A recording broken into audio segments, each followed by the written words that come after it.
Hi, welcome to Growth Marketing Chat. Today I'm here with John Lee. He's the CEO and co-founder of DataJoy. John, thank you so much for being with me today. Thanks for having me. So I'm really excited to have you here. I love interviewing entrepreneurs, and so my first question for you is, how did you become an entrepreneur? What's your journey? Yeah, so I studied industrial engineering and operations research at Berkeley, and you're typically going into manufacturing engineering, but I took a little bit of a different tact. I went into investment banking for a couple of years, and then I worked in sales operations and business operations at Yahoo, Mm-hmm. um, where I led business operations for the international search team, helped restructure the team, and I'd read a book actually called Rich Dad Poor Dad, which I'm sure a lot of your Uh-huh. watchers, Yeah, viewers yeah. have read before. And it just really changed my perspective around, why do we work and how do we create systems that sort of work for us and get leverage from other people and other capital to basically create value and do great things for the world. Mm-hmm. Um, and so I actually started my entrepreneurial journey as sort of a side hustle, so to speak, at Yahoo. And I was part of the search team. And at the time in 2003, search was pretty new. Right. And I just saw that, there's a ton more money being spent there because of this new media that was sort of capturing people at the point of inspiration. Mm-hmm. And you could pay on performance. And so basically, the person that I hired to backfill a role when I went to a different role at Yahoo had been in another company that basically was, buying and selling leads. And so, hey, it's like, hey, why don't we do that as a side business? And so we started doing that, and we were joking like, hey, if we make $30,000 a month in profit, we'll quit our jobs. And we basically started and actually got 30,000 in profit in the first 2 weeks. So we were actually pretty lucky to actually figure out an idea that actually paid for itself and allowed us to take the profits to fund the business. And so we also saw an opportunity to build a real technology and real process behind it to provide some real IP that was difficult to replicate and ultimately could deliver what our customers wanted, which was high volumes of highly profitable and high intent leads via paid search. And after that, I just loved it. I mean, as an entrepreneur, I think the most amazing thing is you get to manifest your own destiny. You've nobody to blame for your success or your failure other than yourself. Mm-hmm. And I think when you have sort of that gun to your head of like, I've got to make this successful, I got to make payroll, I've got to actualize the vision that, I've promised to myself, to my investors, to my employees, it puts a lot of pressure on you to basically work hard and work smart. And when you work hard and you work smart, you actually make a lot of mistakes really fast. And that's how you learn the best. And then you start bringing people around you that have more experience than you. And I just love that ability that I could wake up in the morning and effectively, achieve my dreams based on, what myself and the team would actually do. And that was super empowering Yeah, and yeah, yeah. scary. Yeah, it is scary, right? Because when you start, you have no guarantees at all that it's gonna work. That's right. Yeah. Yeah. And I think that's the excitement. And it kind of brings the best out of people, I think, right? You have an objective, you're not sure if it's going to work. And Hmm. you basically take the best way possible and you just face the dragon head on and you try to slay it every single day. And if you get hit, you just fall down and you say, okay, what did I learn from that? You get up and you do it again. Hmm. And, it taught me a lot as an entrepreneur, not just around the the happiness of being able to manifest my own destiny. But it also taught me a lot about, how I think in the past working at a big company, um, there was so much emphasis placed on failure that you can't fail. And as an entrepreneur, you sort of learn like actually failure is okay, and that's part of the process, right? And for those who are not afraid to fail, they're actually going to learn more and experience more and achieve more, in my opinion. Hmm. And over time, what happens is, you'll get more successes, you'll get more confident, and then you start to believe, hey, I can do anything I put my mind to. And Mm-hmm. that's a really empowering feeling. And I hope everybody gets a chance to feel that. Yeah. Yeah. But you need to go through the hard time of getting back up, right? Because I think as an entrepreneur, you rarely get it right from the first go, right? And as you said, you're going to fail. And it takes a lot to be okay to fail not once, not twice, but over and over again until you get it right and get back up every single time. That's right. Yeah, because you really don't have a choice. You have to get back up Right. because you have no one to rely on Yeah, except exactly. yourself and your team. And Mm-hmm. by the way, your team's relying on you. Your investors are relying on you, right? Right, right, right. Well, thank you for sharing this with us. So now you are the CEO of DataJoy. So this is your second company, am I right? Actually, my fourth. Your fourth company. Oh wow. Okay, so this is your fourth company. Okay, can you tell us the story behind DataJoy and why you created it? Yeah. So I'm a pretty quantitative oriented guy. I like creating systems and processes that systematically optimize towards some objective function, right? So whether it's goal, making more money, or it's building great games, or increasing your velocity and win rate of customer interactions and sales. My first company was really around helping you get more profitable leads, right, through paid search. Built a $47 million business in a couple of years doing that. Really using algorithms and mathematics to do it systematically and automatically. Mm-hmm. Sold that company, then built a gaming company which did A/B testing of games to maximize fun and virality, and also in-game purchases, and sold that to Zynga. And then my third company is a company called Copper. It's the number one CRM for Google if you use Google Suite. And that company is all about automatically getting data. So you have the best data, so you can make data-driven decisions to maximize the effectiveness of your sales team. And so I've always been passionate about using data to help answer questions towards some very clear goal. Mm-hmm. That also helps you bring your team along with you, right? What are the leading indicators to achieving that objective, and who's responsible for it, and what can we do to systematically increase that over time? And so I scaled my last company to about 250 people, over 25 million in revenue in about 4 years. And what I found was that as I added more people and executives, I just got more data systems, right? And I was just being presented with a ton of analysis. And I just really couldn't make sense of just really basic things, which is like, where are we today? Where do we want to go tomorrow? Mm-hmm. And how do I make sure that we're on track to go hit that goal? And Right. so I just wanted a really simple way to be able to delineate what is that objective, right? In this case, it's grow revenue quickly, high quality revenue, right? And how do I understand what the leading indicators are and what every individual on the team plays in terms of affecting those leading indicators that would ultimately drive revenue? And Mm-hmm. how do we systematically identify where's the lowest hanging fruit for us to go tackle, such that if we optimize those individual areas over time, we would, grow revenue much faster. And so I tried to solve this problem by building a dashboard like most people. I wanted something that was connected to a database that was connected to our CRM and marketing automation, so I could see the full funnel from marketing, sales to success, expansion, etc. Mm-hmm. And it was really hard to do it. It took like a year and a half. I had to hire 4 people. It cost me about $2 million.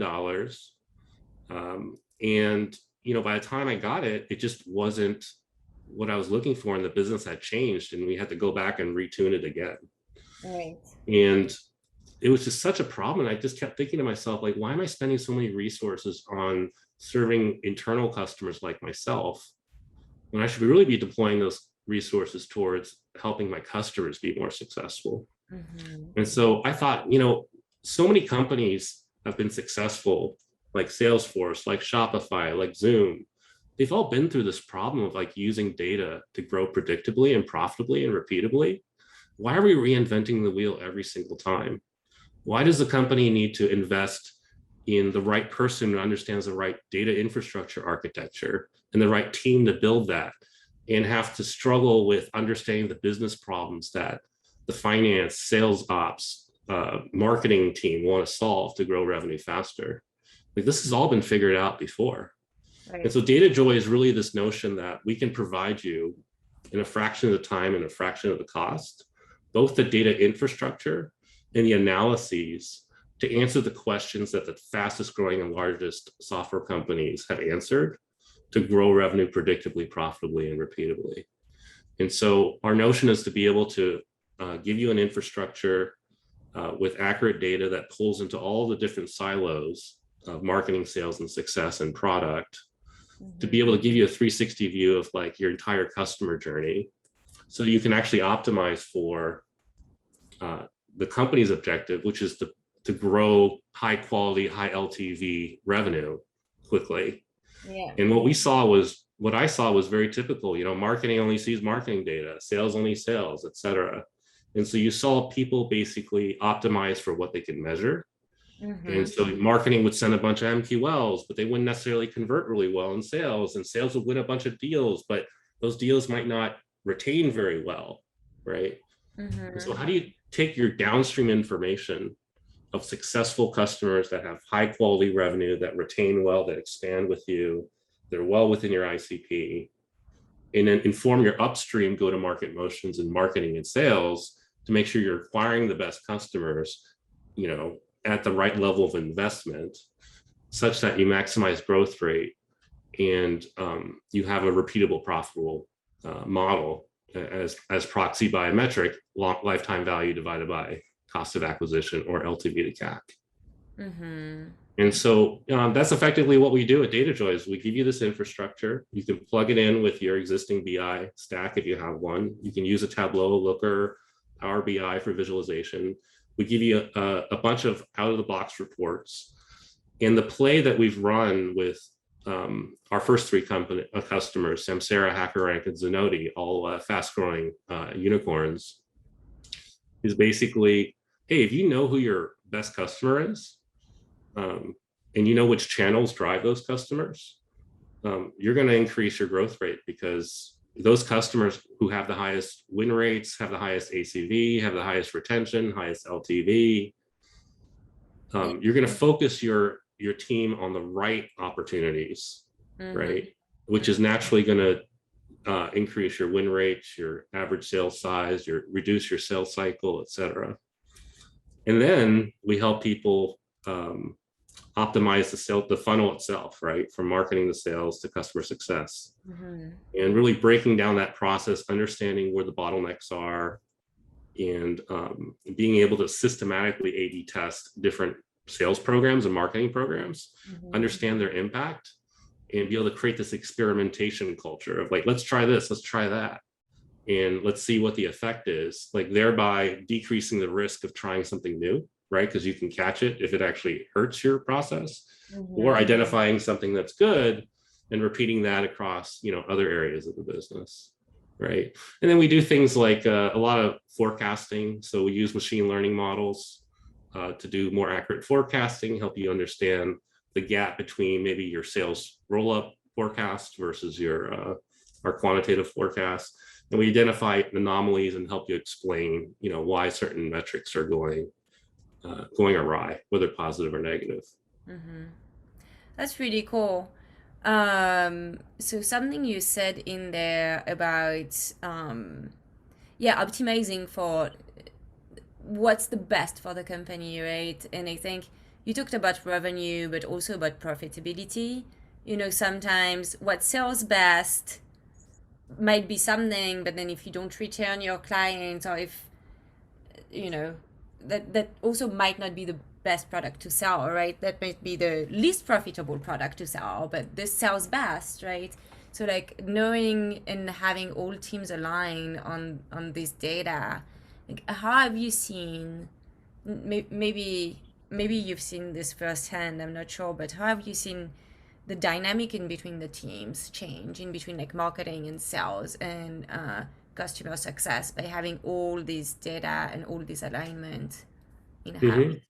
Yeah, I mean, there's basically, I mean, to build a successful company is pretty straightforward, right? It's like you got to identify a big market, an urgent problem that people want to pay a lot of money for, understand the process to get their attention and to ultimately, get them to buy, and then most importantly, actually deliver the solution, Right. right? The biggest issue right now is like these departments typically I find don't talk to each other, right? Again, because they only optimize for what they can measure. Yeah. And so by bringing all this data together, you basically provide transparency in terms of who are those best customers that grow with us over time.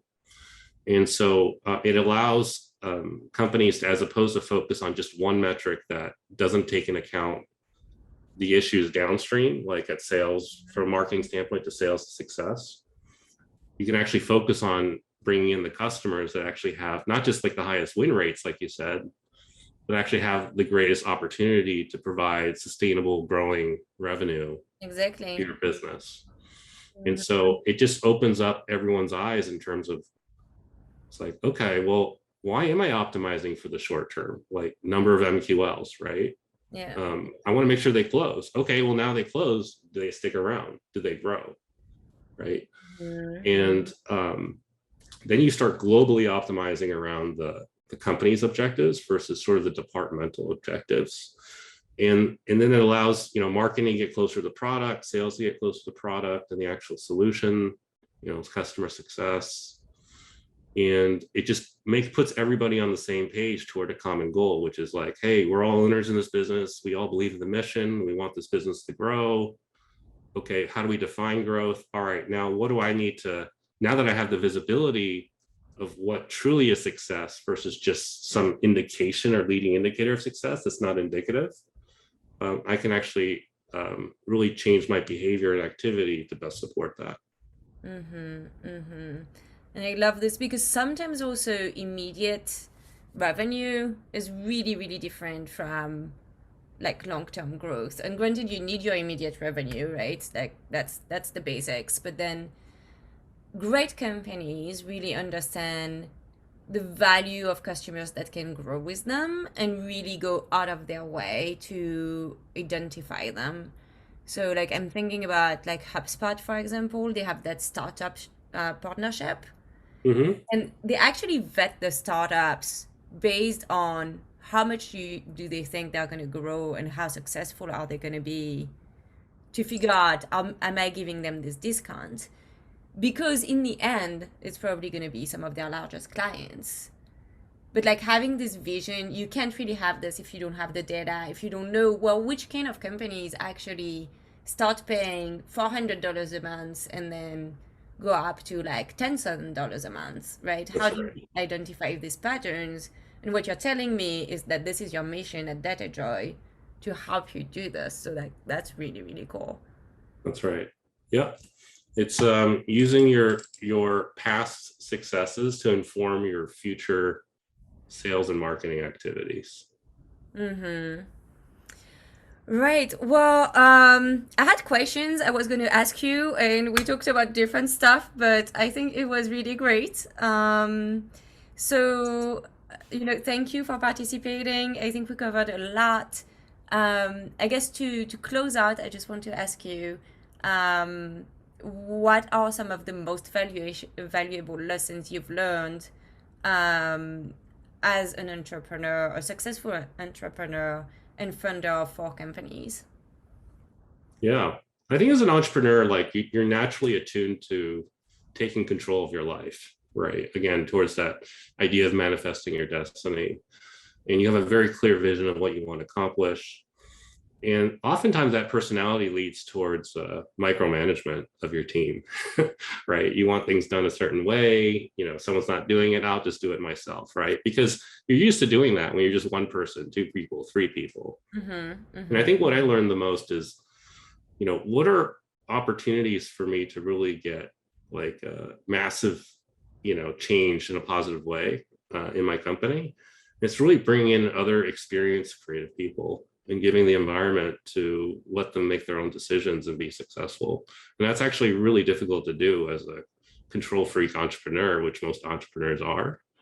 And so I would just encourage other entrepreneurs who's listening to really just focus like so much on just getting the best people on your team, being very clear what the goal is, how you measure it, and how you'll evaluate solutions, and be open to letting them do their thing and measuring that success, being very objective about it, and then encouraging them to take risks. Because at the end of the day, if you want to build a big company, you've got to take risks and you got to innovate, and you can't do it all by yourself. So you need a great team. That's what I've learned. Do you catch yourself sometimes like trying to micromanage and just being like, no, no, I can't do this. This is not why I hired this person.